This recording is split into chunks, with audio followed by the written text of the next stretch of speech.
Bonjour à tous et bienvenue sur Usability.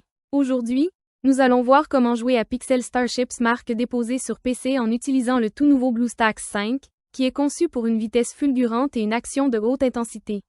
Nous pourrons facilement télécharger et installer Pixel Starships marque déposée et profiter du jeu sur notre PC Windows avec un clavier, une souris et un grand écran grâce à BlueStacks 5, qui est l'émulateur Android que nous recommandons pour jouer à Pixel Starships marque déposée. Alors sans plus attendre, passons à l'action. D'abord mes amis, la toute première chose à faire est d'ouvrir notre navigateur Internet préféré. Nous avons ouvert à l'écran celui que nous utilisons le plus. Rendons-nous à l'URL cliquable que je mets en Surbrillance en vert. Vous la voyez à l'écran.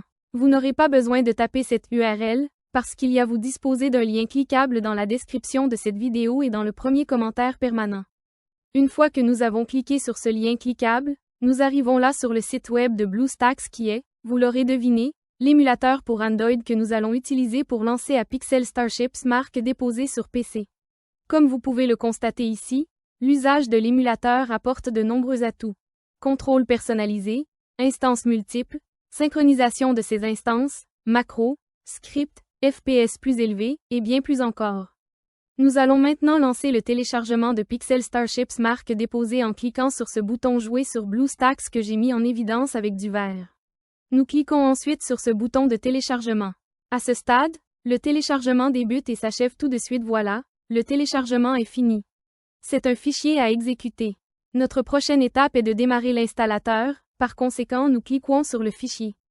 Si nous avons un ordinateur fonctionnant sous Windows 10, il nous faudra accorder l'autorisation d'apporter des modifications à l'appareil. Nous devons accepter. Je réduis ce navigateur pour mieux voir l'installateur. Ce logiciel d'installation est très simple. Il se compose de deux options. Installer et configurer le chemin. Je vous explique l'utilité de configurer le chemin. Il vous de faire un clic dessus. Et en partant de là nous remarquons que nous pouvons regarder ici le chemin où notre émulateur sera installé. Si nous désirons changer ce dossier, il nous faut faire un clic de souris sur le bouton « Sélectionner le chemin », après nous obtenons pour un autre dossier et installons notre émulateur où nous voulons. Je conserve l'emplacement par défaut. Je clique une ou deux fois sur Retour. Par conséquent, je double-clique sur Installer. Ça y est, ça se lance. L'install commence et elle va entamer le téléchargement de ces mégaoctets que vous pouvez voir sur cet écran. Au moment où vous le téléchargez, il y aura plus ou moins de mégaoctets, c'est normal. La vitesse de téléchargement sera plus ou moins rapide, en fonction de votre Internet et de la vitesse des serveurs de cet émulateur pour Android. Aujourd'hui, c'est très rapide. Le téléchargement est terminé, et on passe maintenant à la phase d'installation. Avec BlueStacks 5, vous pouvez même réduire l'utilisation de la RAM en un seul clic. C'est particulièrement utile si vous rencontrez des problèmes de performance. En outre, vous pouvez activer le mode écho pour profiter d'une utilisation du CPU réduite de 87%, d'une utilisation du GPU réduite de 97% et d'un multitâche plus facile. Comme vous pouvez le constater, BlueStacks 5 est conçu pour offrir stabilité et performance lors de longues sessions de jeu. L'installation est déjà terminée pour moi.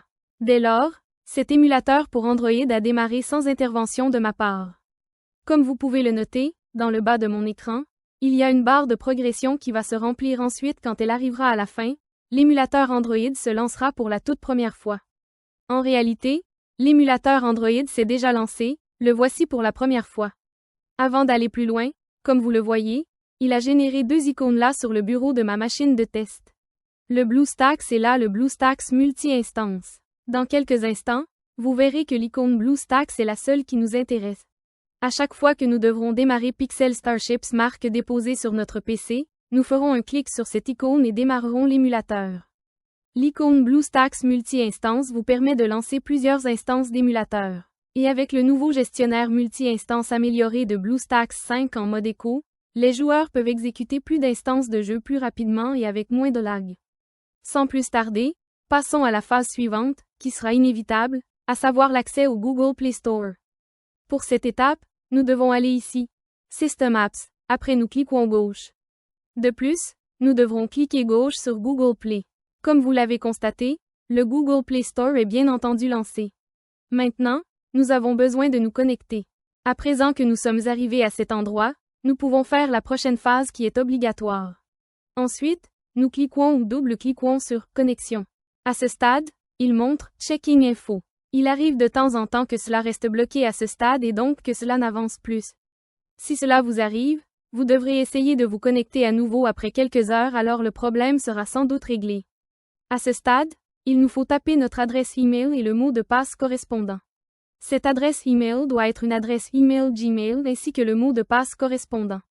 À titre d'exemple, vous pouvez employer exactement la même adresse mail que celle dont vous vous servez aujourd'hui pour votre compte YouTube. Je vais donc taper mes informations et je reviendrai dès que je l'aurai fait. Et voilà, les informations ont été saisies. Maintenant Google nous accueille et nous montre ses conditions d'utilisation. Nous sommes OK pour donner notre accord en cliquant gauche sur le bouton « J'accepte ». Puis, il nous invite à sauvegarder sur G Drive. Vous pouvez si vous le souhaitez laisser cette case cochée de cette façon. Cela créera une copie de sauvegarde des données de cet appareil MUL dans G Drive. Pour ma part, je ne vais pas cocher la case, mais libre à vous de la cocher. On peut donc cliquer gauche sur J'accepte. Google Play Store, anciennement appelé Android Market, sera lancé par défaut et automatiquement. Pour installer un jeu, il nous faut visiter le bureau de cet émulateur pour Android en cliquant gauche sur cette icône mise en évidence avec du vert. Puisque nous avons accédé au bureau de l'émulateur Android, nous pouvons voir que nous avons ici le bouton Installer le jeu. Nous cliquons une ou deux fois sur ce bouton. Maintenant, nous voyons notre jeu. Sans plus tarder, cliquons ou double-cliquons à cet endroit sur le bouton « Installer » que je mets maintenant avec du vert. Alors l'install va débuter. Maintenant, l'émulateur Android va récupérer le jeu et installer ce jeu. Cela peut prendre un certain temps ou au contraire être vraiment rapide. Cela est en fonction de notre connexion Internet. L'install s'est achevé avec succès. Maintenant, retournons sur le bureau de l'émulateur pour Android en cliquant ou double-cliquant sur le bouton que je mets en évidence avec du vert, histoire de initier Pixel Starships marque déposée pour la première fois.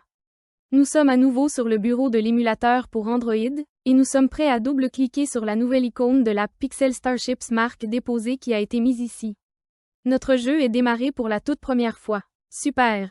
Je peux cliquer ou double-cliquer n'importe où sur l'écran mais également aussi me servir du clavier. Je vous montre le niveau de volume de notre émulateur Android. C'est à cet endroit. Nous disposons de l'icône d'amplification du volume et l'icône de diminution du volume. Grâce à cela, nous ne sommes pas tributaires du volume avec les outils Windows pour monter le son ou mettre en sourdine l'audio de notre émulateur. Et là, pour apprécier au max cette expérience, nous pouvons allumer ce grand écran. Pour y arriver, nous disposons de deux possibilités. Voilà la toute première occasion où nous cliquons une ou deux fois sur l'icône que je vous indique en vert.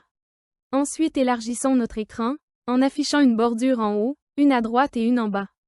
Quand on a envie de connaître les sensations du jeu en plein écran, on clique une ou deux fois sur l'icône que vous voyez là. De cette façon, nous aurions tout ce qu'il faut pour lancer ce jeu en mode plein écran.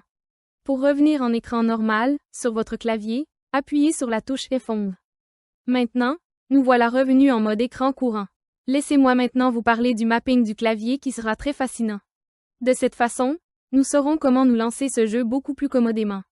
La toute première action à effectuer consiste à cliquer avec notre souris sur l'icône de clavier. Et à cet endroit, vous allez pouvoir opérer les modifications nécessaires. Je vais laisser la configuration de base, néanmoins si vous souhaitez la changer, vous avez tout ce qu'il vous faut pour le faire sans difficulté.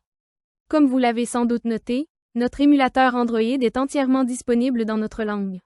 Il est possible que quelquefois que l'émulateur Android soit démarré dans une autre langue, par exemple en allemand. Alors pour le remettre dans notre langue, nous nous retournons ici même sur la roue dentée. Après ici, dans Autres paramètres, nous cliquons une ou deux fois sur le menu déroulant « Langue ».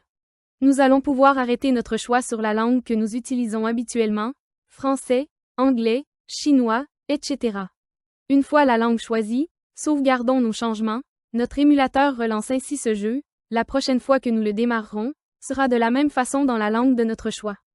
À partir de maintenant, il existe un détail supplémentaire que nous devons prendre en compte, il s'agit d'un email disant qu'un nouvel appareil est connecté à notre compte Google. Ce mail voudra savoir si nous avons établi la connexion de l'appareil. Effectivement, c'est le cas, nous n'avons pas lieu de nous inquiéter, parce que l'émulateur émule un appareil Android.